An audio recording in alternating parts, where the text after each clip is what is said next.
Well, I mean, that is kind of the crazy thing about Christianity, where you have this Jewish itinerant guy who's walking around first century Roman occupied Judea. He's making some pretty audacious claims to be God himself. And then he predicts his own death and resurrection. And then his disciples they think it's over. Like, they're like, he's dead. We're done. Yeah. And then they go from 11, scared men, because Judas commits suicide, scared men in an upper room, to completely overhauling the Roman world in only a couple hundred years, because of this claim that they say they saw Jesus resurrected. Like, there's something different that goes on there, that they're like, this is a miracle, right? Dead people don't usually rise from the dead. So what is your personal belief when it comes to the resurrection? What do you think do you have a belief, or do you just try to interpret the text and try to see what is the message? Well, I think, so as a historian, I do think it is a historical question. You have a guy who objectively lived, he objectively died, and then individuals close to his inner circle claim that they see him not dead. Right. Again. This is a highly unusual activity. Highly unusual. Right. So, but it's hard when you're dealing with illiterate populations, you're dealing with thousands of years of time, you're dealing with an oral tradition, and then you have us sitting here talking about it in 2024, trying to figure it at the end of 2024, trying to figure this out. Literally the end. Yeah. Last couple of days. It's very difficult for anybody who thinks of themselves as an intelligent person who's secular to even entertain the possibility that someone died and come back to life. And I get that. But we've already talked about the fact that we don't think that the only thing that exists is matter and motion. We as in you and I, right? Like, we believe that there's something else going on in this world that's a little bit crazy. There's something else. And that to, I think, exclude that, I think excludes something that you're kind of putting blinders on for.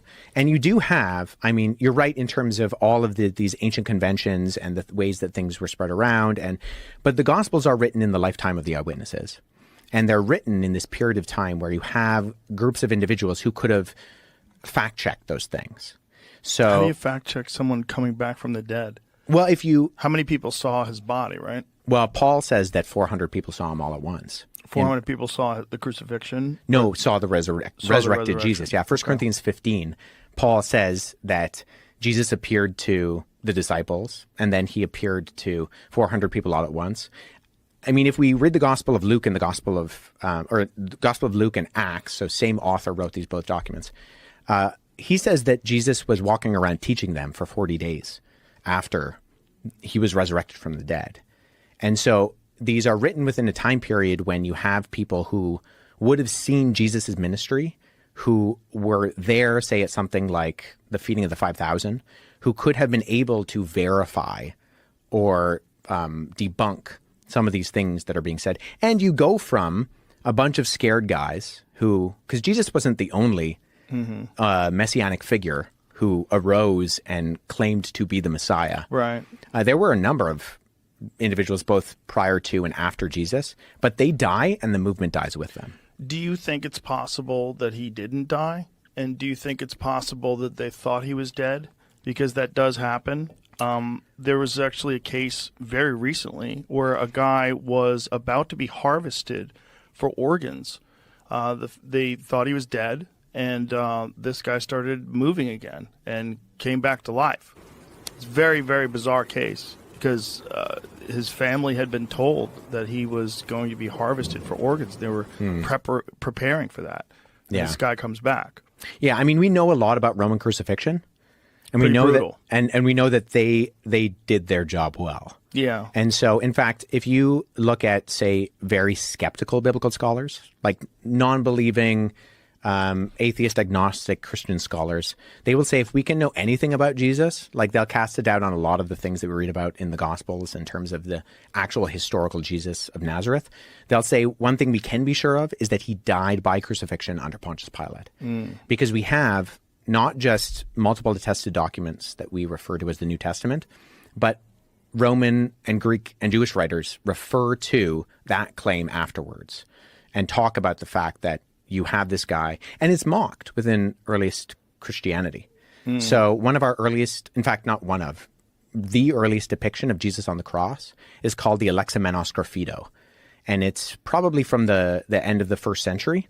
And it's it depicts an individual with their arms raised in an act of worship, worshiping a man with a donkey's head who's being crucified. Whoa. And right beside it, it says Alexamenos worships his God in Greek. Whoa. And it's mocking, right? Because crucifixion was for the lowest of the low. It was for like slaves. In fact, if you were a Roman citizen, you were banned from being crucified. Who was it that got crucified upside down? Peter. Why? Was it because like regular crucifixion wasn't good enough for him? Or what was he didn't deserve it because Christ had gone through it? Well, so the story is that they say, we're going to crucify you. And he says, it's like too big of an honor to die like my Lord. And they say, well, we can fix that. Oh, Jesus. Shut your mouth, buddy. Listen, the Romans were pretty brutal. Oh, yeah. Man. But this is why we know, like it's interesting. We know a lot about crucifixion, but crucifixion was seen as so disgusting. I believe it was Cicero who said that like the word crucifixion shouldn't even be on a Roman man's lips. Wow. I mean, the word excruciating, right. X is off of in Latin, and crus, off the cross. Oh, so that's where we get that word, is because this was designed to humiliate, and it was designed to be as painful as possible. There was actually a really good article done by JAMA, the Journal of the American Medical Association, which was done by a number of, I think it was in the 70s or the early 80s. It was done by a group of biblical scholars and then medical professionals. And so they looked at the conventions of what we do know about Roman crucifixion, and then they looked at the descriptions in the gospel to try to figure out, okay, if we could diagnose how Jesus died, how would he have died? And so they basically came up with this idea that he probably asphyxiated to death. You kind of drown in your own blood. But the chances of Jesus surviving the crucifixion, I think, are narrow to none.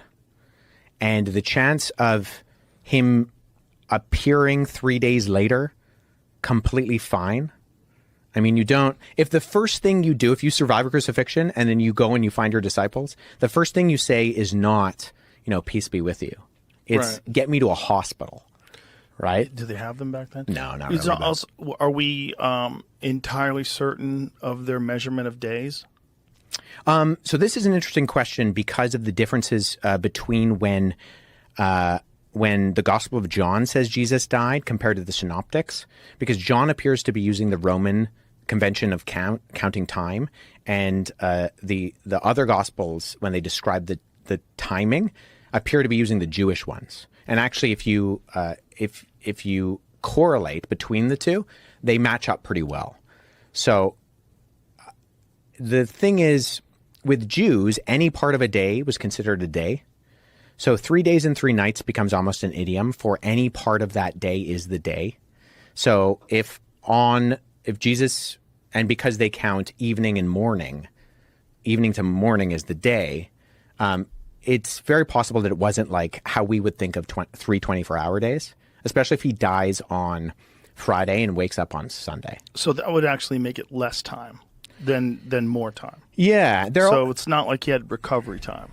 Oh, no, he didn't have recovery time. That's what I'm saying. That's what I'm kind of getting. It's not like it was 3 days, it was actually 3 months. Oh, no. Yeah. No, not like that. Then 400 people saw him afterwards. That's the claim that Paul makes. Paul makes this claim. Yeah. And how many different people have some sort of a recollection or a writing or something that's attributed to them of being witness to his resurrection?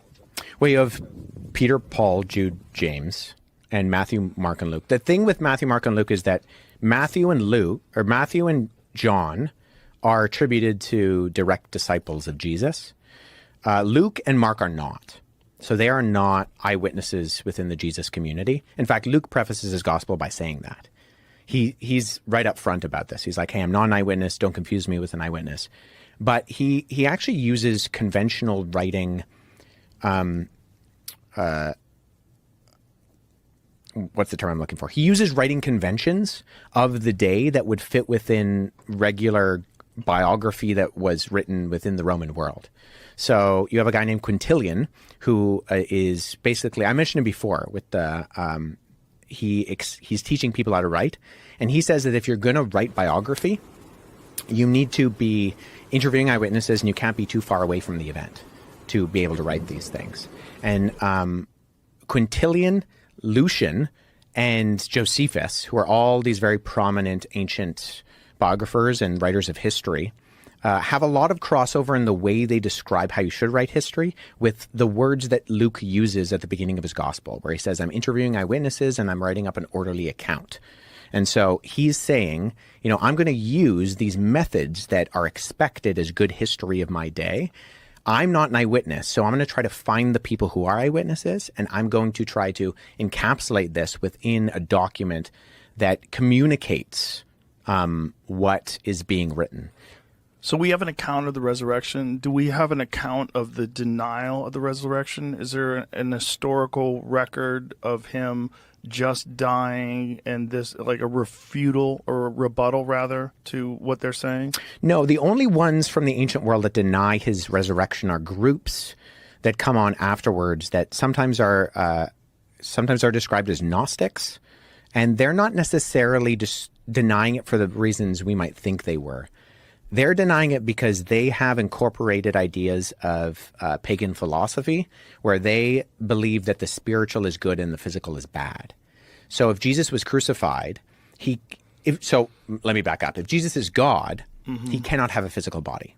So they deny that he actually had a physicality to him. This is sometimes called Docetism because dokein in Greek means to seem. So these groups that we describe as the docetics, they are denying that Jesus had a physical body. He only seemed to have a physical body. And they wrote documents later on. So the Gospel of Peter, which comes around in, 2nd, 3rd, 4th centuries, is being written, and it has Jesus kind of chilling on the cross because he's not really physical because he's divine, and physical entities don't have physical bodies. So we don't actually get like a concrete denial of his resurrection in that way until you get things like the Gospel of Barnabas in the Middle Ages, which is it's actually the document that Billy brought up to me in the conversation we had, is the evidence that Jesus was never crucified, the Gospel of Barnabas. Well, Gospel of Barnabas is 15th century. It paraphrases Dante's Inferno. It's not an ancient document.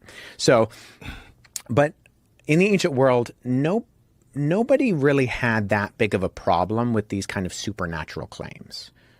The more of the kind of skepticism was why you would worship a crucified individual to begin with. Wow. So they were less surprised that he was resurrected.